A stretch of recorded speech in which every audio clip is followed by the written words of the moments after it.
You may not be aware, but we're in the middle of a revolution, a clinical Pilates assessment revolution, using technology to advance us way past where we've been to a much better place. We're very lucky to have Dr. Ryan Comeau, the CEO of Kinetisense, with us for an 8-episode series where we'll concentrate on clinical Pilates and how we can use Kinetisense to help our business to thrive using this technology and getting it out to our clients and potential clients who are just going to love what it delivers. Dr. Ryan Comeau completed his doctorate of chiropractic with honours and distinction magna cum laude from Southern California University back in 2011. When he was attending his graduate studies, he immediately saw the need for the development of an objective and efficient analysis tool in the neuromuscular skeletal health industry. Dr. Comeau founded Kinetisense in 2015 to create a scalable human motion data capture system that would solve some of the significant issues in the healthcare ecosystem. Dr. Comeau is a pioneer of this revolution and the development and application of clinical 3D motion analysis. Kinetisense has now become the leader in biomechanics assessment, and its 3D motion capture system is being used globally for applications such as clinical rehabilitation, sports performance, senior care, and workplace wellness. The Kinetisense movement capture system is an internationally award-winning analysis tool currently being used by professional sports organizations, hospitals, clinics, universities, and research facilities on a global scale. The Kinetisense solution is used in over 25 countries and has been translated into over 12 languages. Dr. Comeau is an international speaker, and he enjoys sharing his passion, which comes through in the podcast episodes. You're going to love it because it's going to love your business. It's going to help you be more profitable, help your clients more effectively, and to bring in more clients. It will make the whole experience much more effective compared to what we've had with more subjective assessment tools. So welcome to the revolution. If you weren't quite sure there was a revolution going on, then you better listen and find out all about it, because I'm going to introduce Dr. Ryan Comeau, and we're going to talk Kinetisense, and we're going to talk Pilates can progress your mobility, specifically designed to help Pilates studio owners relate to their clientele and use all of the modules most relevant for clinical Pilates in your studios. Welcome to the Clinical Pilates Revolution, which is Kinetisense. Without further ado, let's move into the first episode. Pilates business owners, welcome to the Pilates Business Podcast, brought to you by the people who own, operate and instruct in a successful clinical Pilates studio in Australia. Our mission is to help you to discover Pilates business assets to build your clinical Pilates business success. And now, here is your host, David Gunther.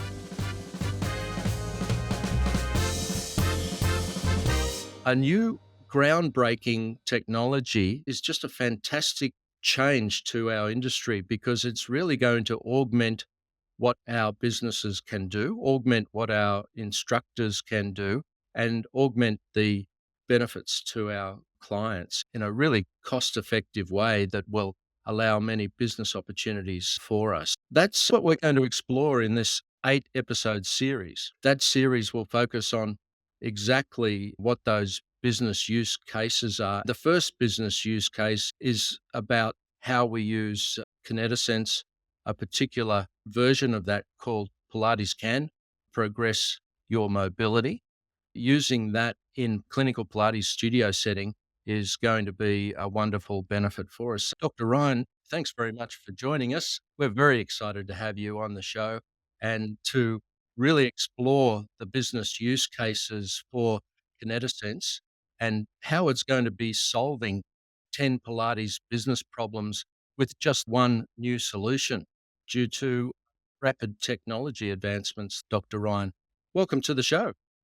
Hey, thank you so much for having me. It's a pleasure to have the Canadian Australian connection here.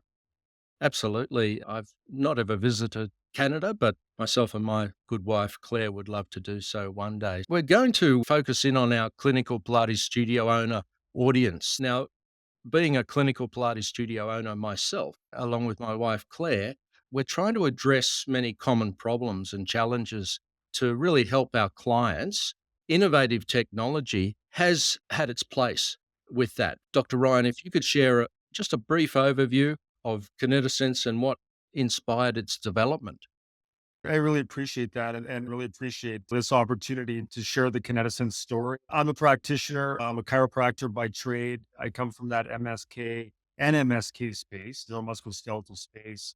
Our idea of Kinetisense was really bridged from a huge problem that we saw in this NMSK space. And Pilates and clinical Pilates is definitely part of that ecosystem.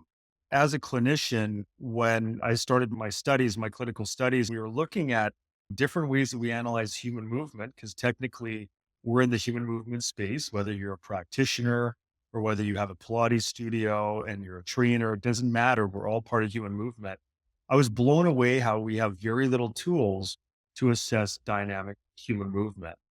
That started me down this road of trying to find ways that we can objectify human movement, find the areas of compensation, and then be able to attack those areas of compensation through a plan.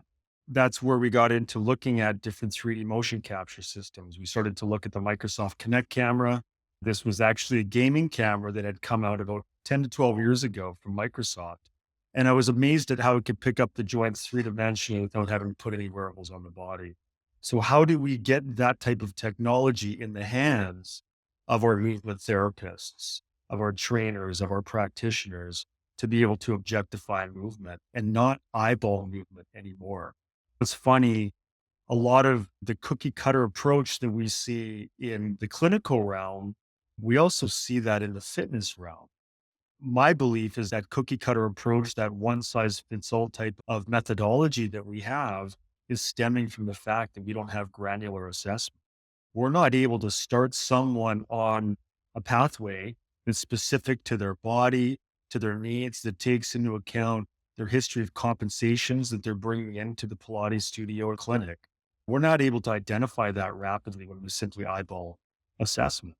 So that's what Kinetisense is. We progressed it. So with the iPad Pro camera, which is a 3D sensor built into the iPad, with our advanced algorithms, we're able to pick up the body in three dimensions, from the front, from the side, overhead, all at once, and look at things like gait, look at things like a squat pattern, you name it, all of these different functional movement assessments, and score the person and then map them and tell you where are the areas that they need mobility and where are the areas that they need stability. Then you can take that granular approach. So that is what Kinetisense is. That is the problem that we're trying to solve. We are basically a GPS, so to speak, for the practitioner, for the trainer, to identify what path am I going to take this patient or client through. And along the journey, be able to recheck, reassess. Are we making progress? Are they moving better? Are they more symmetric? And using it almost as a triage system. Because at the end of the day, we're going to have great outcomes if we use data to help to drive our pathway. That's a terrific explanation of where we're at and where Kinetisense is at and how it can contribute. It's so exciting. I heard on the media today that NVIDIA, who started off as a gaming software company, has seen their share price go up by 1,000% in the last 4 years. To hear that Kinetisense, as part of that technology, I know that there's an AI component and the Microsoft LiDAR camera that's involved, the gaming side of it, has brought this technology through to the fore. It's so fitting. We like to have a bit of fun in our studio with our clients so that they not only feel they have to be there, but they feel that they love to be there. They'll love to be there, I'm sure, even more so due to what Kinetisense and Pilates can progress your mobility will be able to bring to their experience. So let's delve a little bit deeper into how Kinetisense helps address issues like clients not recognizing their progress. We're changing over, obviously, to what we're doing now. We're in the middle of that with Kinetisense from our previous process, which is to eyeball for that first couple of private sessions with our clientele, and then create a written program for those clients to use in the session. But we've had clients that have been with us, Dr. Ryan, for 10 years, 15 years, and certainly very common that they've been with us for 5 years. Once people find a service like Pilates can, a clinical Pilates studio, they really do appreciate what we provide and how we provide that. So we're always looking at how we can do that better, how we can improve. And I can see the amazing opportunities there. Let us know a little bit more about how the client can recognize their progress and how to help with those challenges that our instructors face in updating their personalized programs. Help the team at the Pilates Business Podcast keep improving and delivering this important information. Follow the show on your favourite podcast platform and recommend it to other clinical Pilates business owners. Let us know a little bit more about how the client can recognize their progress and how to help with those challenges that our instructors face in updating their personalized programs. That's a really important point. Actually, it gets down to the value proposition piece. If you think about whether you're a clinic or whether you're a Pilates studio or you're a clinical Pilates studio, it really comes down to providing differentiation or being able to provide a higher level of service or value for the client. At the end of the day, they're the ones that drive our clinics or the ones that drive our studios. They're the ones that are coming in and paying for these services. And we don't think enough about that, in my opinion, as clinic owners, as studio owners. We don't think enough about how this affects the overall interaction, I guess you could say, between the client and the Pilates instructor, for instance. And that is critical. That is at base the most critical element. We put all this time and effort, money into learning different techniques, different Pilates movements, different ways that we can affect the body. But we've put very little time and effort into looking at the assessment side.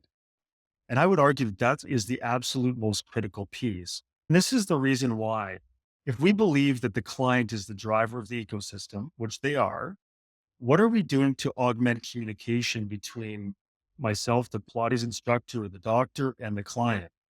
That's critical. And compliance is everything. If you can get buy-in by that Pilates client, and if you can establish that buy-in at an early stage, they're yours for life. I feel that subjectivity really is the poison to that. When we come across with subjective, here's my opinion type of wording to the client, it's a 50-50. It's really only if they see change, if they perceive change associated with the subjective opinion, that subjective opinion starts to hold weight and value. That can take a long time. It can take a long time to see a big change. Sometimes when we're looking at NMSK rehab, it's minute changes over time, right? Depending on how much compensation patterns, functional baggage, I call it, that individual brings into the element of their care cycle. Imagine if we could speed that process up, where first visit, they're talking, they're chatting with you, you're assessing them. They all of a sudden have this experience where they're getting three-dimensional motion capture. They're seeing numbers from the system show up. And then as the Pilates instructor, you're then identifying those areas and elaborating on those areas that are being showcased by the system objectively, putting together a plan as the expert based on the mapping of the body. They are immediately going to have buy-in. This is scientific now. And guess what? It's actually amazing from a biopsychosocial model, because we got to remember that the biopsychosocial piece here is a massive piece of if that client is going to feel like they're getting better or not. If they can see change or see numbers and they're bought into the model, the research tells us they'll actually feel that they're getting better 30% faster or improving 30% faster than if it's a subjective assessment based model. And that is critical. It's critical to our practices. It's critical to our outcomes. It's critical to everything we do is about driving outcome and value to the client and the patient. Totally agree. I'm going to ask you to explain a little bit more about biopsychosocial model.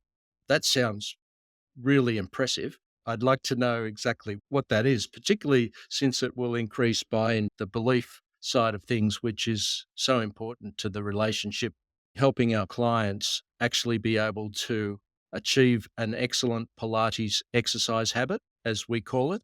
Because if we can help them achieve an excellent Pilates exercise habit, then it's highly likely they'll get some results. If they get some results, it's highly likely that they'll be coming back, and we only get paid if they come back. Also, they'll recommend us to their families, friends, and contacts. So please tell us some more about that. I really appreciate that. So the biopsychosocial model, you're going to hear a lot more about this model. It's becoming much more prevalent. It's made its way into the neuromusculoskeletal space. There's all this research about how our state of mind, our level of stress at any given time directly affects our movement, our perception of pain, and our perception of improvement, our perception of being able to achieve our goals functionally. In the last 2 to 3 years, it's been one of the biggest changes that we've seen from a clinical aspect. We're treating the whole body, and that includes the mind. I think that's one of the really cool things that I love about Pilates. That's always been at the forefront of this holistic approach. For instance, when I have a patient coming into my clinic or there's a client coming into a Pilates studio, one of the things that we need to identify, and this is really important as practitioners, as coaches, is what type of personality are we dealing with? What are the goals of that personality? What are the fears of that personality? What makes them tick? What is going to get them to attach on to understanding the deficits that they have in their body? And how do they attach to being able to see how implementing a plan is going to help them? That's really what the biopsychosocial model from a clinical perspective and a rehab perspective looks like. What we're finding is that how we communicate with these different individuals and personality types is critical. We almost have to become somewhat of a chameleon as a coach, as a practitioner, to be able to identify the type of personality we're dealing with, and then to be able to adjust to that personality type so that there's a connection being made. Once you have that connection, the chances of having a positive outcome in their eyes, which is very important as part of the biopsychosocial model, not just in the coach or the practitioner's eye, are much higher. There's no better place in that process of applying or improving that biopsychosocial model for the patient or the client to buy into protocol than by having advanced assessment, than by adding a tool that shows this is where you stand and this is where you want to get to. This is the plan that we're going to have, and we're going to check that along the way. So in essence, it's really establishing trust. That's really what the biopsychosocial model is. It's about buy-in. It's about compliance. It's about their willingness to do the things that they're asked to do. It's about their willingness to see the process of their rehab, of their training through a different lens. And that lens is really developed at that early onset of interaction with the practitioner or the coach. That's going to resonate so well with our Pilates studio business owners because it says so much about exactly what they're trying to achieve and what they are achieving. At the moment, they're achieving it mostly with this subjective assessment all the way through, without the numbers, without the ability to reflect on those numbers as needed, and to work with someone virtually as well through the app. Check out the show notes in this episode for more details about how you can create these assets for your Pilates business. I'd like for you to tell us a little bit more, Dr. Ryan, about how the app works and how it would work with homework, because the assessment is really important. They know where they're at. They know what they're trying to achieve, as you say, and they believe, most importantly, as you've said, they believe, not the instructor believing, not the studio believing, but the client believes that they're going to get the results, which will make all the difference. We always say, when someone comes to us and say, I'm not really sure if I want to do this, it's expensive. They might not even say that, but that's what they're thinking. I'm going to look around and see what else I can get, which is a lot cheaper and that won't do the job. If they don't believe, we're happy to say, look, it's better that you don't work with us, because for us, it's better. We need to be working with people who believe what we're doing is making a difference for them, so it can make a difference. Otherwise, we've got a roadblock right there. So one of those adherence pieces is obviously the homework that we're giving.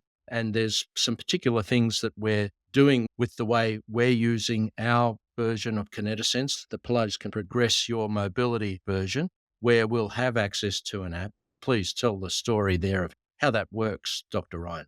Absolutely. So we touched on the assessment part of Kinetisense. That's something that would happen in the studio with the iPad Pro camera. We have a functional movement screen called CAMS, Kinetisense Advanced Movement Screen. We designed it approximately 4 years ago and launched it. It's a workflow of 12 different movements that are evidence-based movements that assesses over 250 compensations of the body in a 5-minute screen. So it's very fast. At the end of the movement screen, it gives what's called functional planar mapping of the body on an avatar of the joints that need mobility and stability.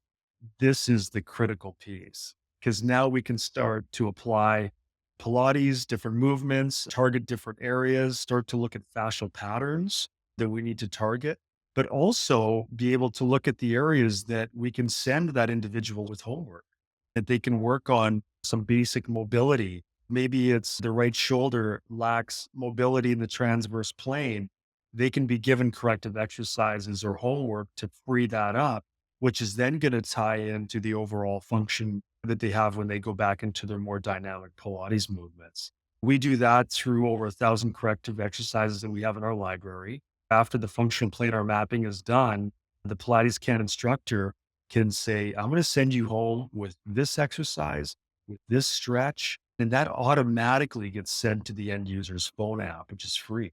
They then go through their phone app, which sends back a compliance report to the Pilates Can instructor. So adding that clinical element, we would only see suggestive exercises or exercise homework, so to speak, in the clinical world. The fact that Pilates Can is now doing this in that clinical Pilates setting is just fantastic. I think it's very enabling for that client, and definitely is going to show an increase in results through the dynamic rehab and movement of the Pilates Can movements, and then the breakout joint by joint mobility that they can do at home. So it's a beautiful pathway, in my opinion.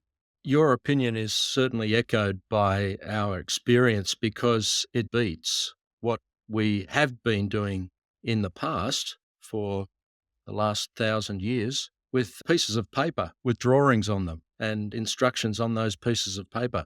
A little bit difficult to get real-time feedback there. So it totally changes what can happen then in their semi-private sessions too, because we've been talking about private sessions where we're doing the assessment and setting the course for the client and what they're going to be doing with the exercises and the stretches and addressing the imbalances that they have. In the actual sessions as well, we now have that absolutely terrific way of being able to use the app so the instructor will know what the client has done. It won't be, yeah, I did those. Sure you did. And I've been doing them every day. It'll be, okay, did you? Because it'll actually be on the app. Tell us a little bit more about that and what sort of experiences you could relate to us from both a client and a practitioner point of view.